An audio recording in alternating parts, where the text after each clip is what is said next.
안녕하십니까. 저는 여러분을 장자의 세계로 안내할 강상구라고 합니다. 마흔에 읽는 손자병법에 이어서 그때 장자를 만났다를 써서 이렇게 강의까지 합니다만, 저는 사실 방송기자로 일하고 있습니다. 물론 전공도 동양철학과는 거리가 먼 불문학입니다. 전문가는 아니지만 전문가가 아니기에 직장인의 눈높이에서 직장인이 공감할 수 있는 장자 해설을 해드릴 수 있지 않나, 이렇게 스스로 위안을 삼기도 합니다.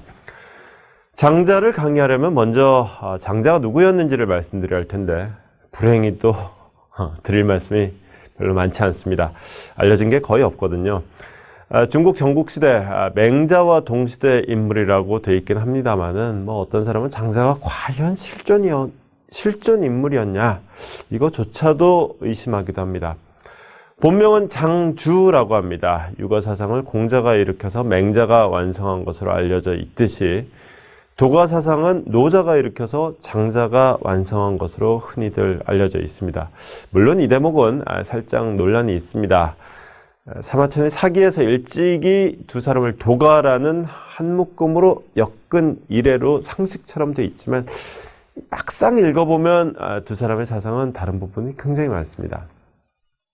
초나라 왕이 장자를 등용하려고 했는데, 장자는 차라리 진흙탕에서 뒹굴지언정 조정에 들어가서 구속당하지는 않겠다, 이렇게 말하는 대목이 나옵니다만은, 사실 이것도 논란입니다. 장자가 살아생전에 이런 초빙을 받을 정도로 유명한 사람이었는지 조금 의심이 가거든요.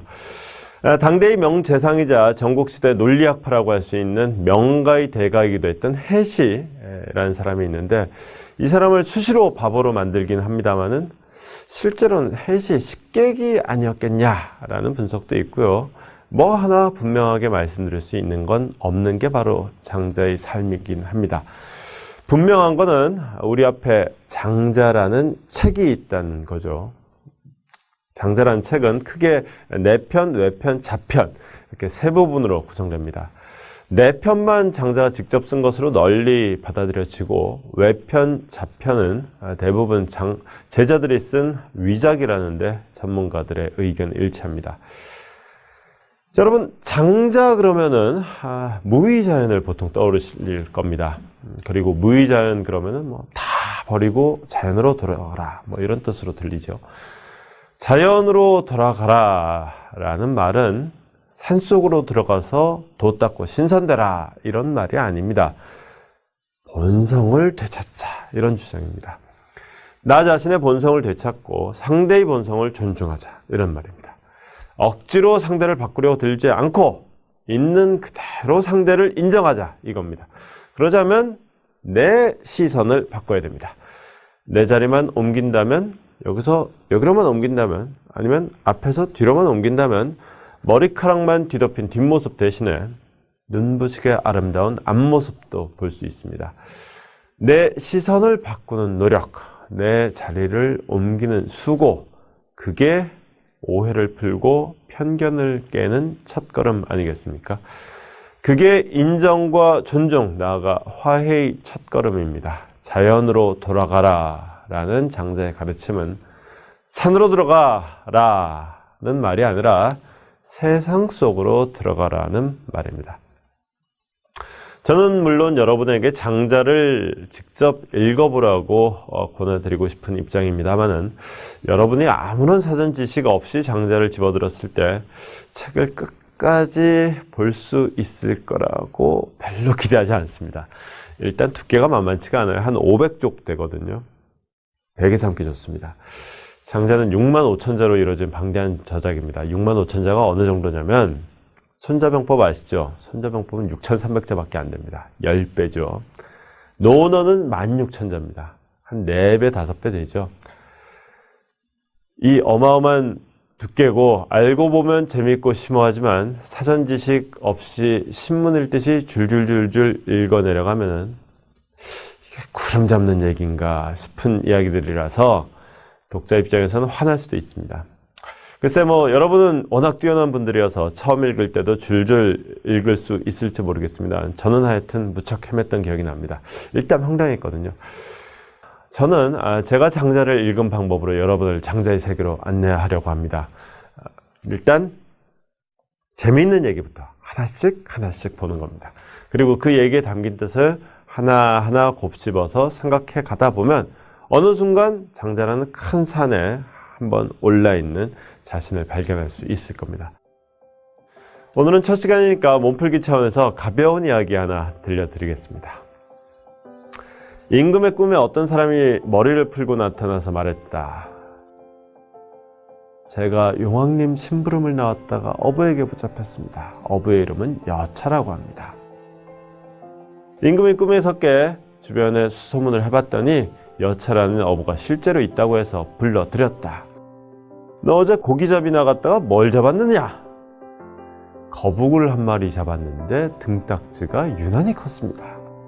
옳거니 너 내게 그 거북을 바치도록 해라. 임금은 거북을 죽여 등껍질로 점을 쳤다. 72번이나 쳤지만 틀림이 없었다. 공자가 이 이야기를 전하면서 말했다. 그 거북은 임금의 꿈에 찾아가고 점을 치면 백발백중 맞추는 능력을 갖추고 있었지만 정작 자기 몸은 그물을 피하지 못했고 결국 등껍질만 남기고 죽임을 당하고 말았다. 지혜도 다하는 수가 있고 신령도 미치지 못하는 수가 있다. 장자의 외물편에 나오는 얘기입니다. 자, 여러분, 이 거북 어떻습니까? 참 영험하기 짝이 없죠. 점을 쳤다 하면 틀리는 법이 없습니다. 또 자기 살려달라고 임금의 꿈속에도 지 마음대로 들락날락 막 하고 신세하소연을 하죠. 그런데 이 잘나기 짝이 없는 거북의 현실은 또 어떻습니까? 제 코앞은 못 봐가지고 어부의 그물에 걸린 신세 아니겠습니까? 심지어 살려달라고 남의 꿈에 들어갔다 오히려 죽어갖고 등딱지가 벗겨진 신세가 되고 말지 않았습니까? 남의 점은 그렇게 잘 치면서 정작 지팔자에는 깜깜하기 짝이 없죠. 이런 거북한테는 똑똑한 게 오히려 화근입니다. 헛똑똑이죠. 왜 그 똑똑함이 쓸데없는 재주가 됐느냐? 정작 중요한 게 뭔지 모르니까 그렇습니다. 계속해서 얘기 하나 더 들려드리겠습니다. 어떤 똑똑한 사람이 더 똑똑한 사람에게 용 잡는 법을 배웠다. 전 재산을 다 털어 넣으며 열심히 배웠더니 3년 만에 용을 잡을 수 있게 됐다.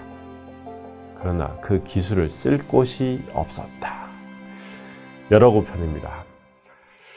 한번 상상을 해봅시다. 자, 뱀을 잡으려고 해도 기본 장비가 필요하죠. 뭐 이 길다란 막대기 하나 있고 자루도 하나 있어야 되고. 근데 용을 잡으려고 그러면 굉장한 장비를 갖춰야 되겠죠. 용이라 그러면 막 불을 뿜을 테니까 방화복 하나 좋은 걸로 장만을 해야 될 거고, 또 용이라면 하늘로 막 승천해서 올라가니까 성능 좋은 비행기도 하나 마련을 해서 타고 다녀야죠.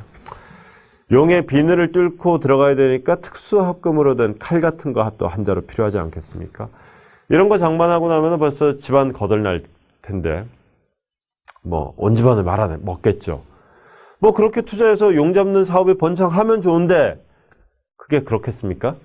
애시당초에 용이란 게 없는데 용 잡을 일이 없지요.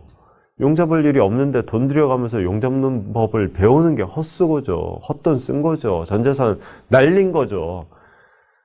헛똑똑이들 하는 짓이란 게 이렇게 헛다리 잡고 용 쓰는 짓들입니다. 이거 그냥 흘러간 옛 이야기 기만할까요? 가슴에 손을 얹고 한번 생각을 해보면요.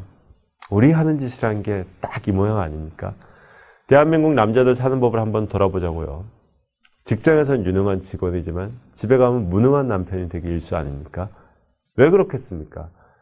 용 잡으러 다니기 바쁜데 집에서 밥하고 설거지할 시간이 어디 있겠어요? 쇼핑하고 아내하고 쇼핑 같이 갈 시간은 또 어디 있고 애들이랑 놀아줄 시간은 또 어디 있겠어요? 그러니까 집에 오면 외톨이고 그래서 더 밖으로만 걷돌죠. 그러다가 은퇴하면 어떻게 됩니까? 아, 인생 외롭다. 인생 헛살았다. 헛살았다. 한탄을 하죠. 이렇게 자책하는 거, 그게 이제 바로 대한민국 남자들의 인생이 아닌가 싶습니다. 똑똑하다를 한자로 쓰면 총명하다고 하죠. 총명하다를 한자로 쓰면 귀 밝고 눈 밝다 이런 뜻입니다. 하지만 귀와 눈에만 의존할 때 이 똑똑함이 엇나가기 시작합니다. 사랑이나 용기나 관용이나 신뢰나 세상에서 정말 중요한 것들은 어느 것 하나도 눈으로 볼 수 없고 또 귀로 들을 수가 없습니다. 정작 봐야 하고 들어야 할 것을 듣지 못하면 아무리 열심히 보고 들어도 결국 남의 젖만 잘 봐주는 거북이꼴이고 잊지도 않은 용 잡겠다고 전 재산 날리는 바보꼴입니다. 우리 인생 혹시 이런 헛똑똑이처럼 살고 있지는 않나요? 감사합니다.